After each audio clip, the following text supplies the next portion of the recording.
the Winnipeg Jets or the Montreal Canadiens will be playing in the National Hockey League's semifinal round, but the league still doesn't know whether there can be games in Canada. The NHL wants to know if an American team can travel to Canada, specifically Manitoba or Quebec, or if a Canadian team has to be based in the United States, as the U.S.-Canadian border is closed until June 21st, and people entering Canada have to go into a quarantine because of the COVID-19 pandemic. Canada is far behind the United States in COVID-19 vaccinations, and Ontario is going through yet another lockdown. Quebec has eased COVID-19 restrictions.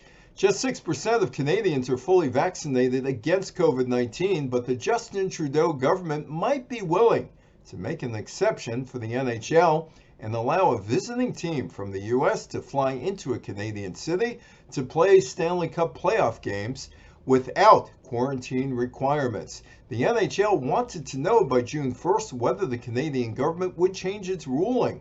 The league got no answer.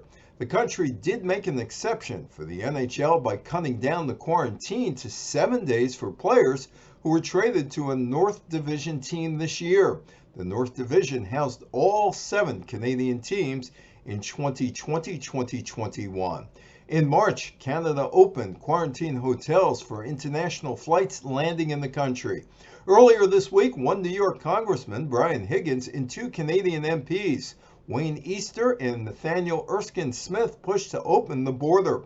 The Canadian government has ruled all travelers entering Canada, regardless of citizenship, must follow testing and quarantine requirements to keep everyone safe.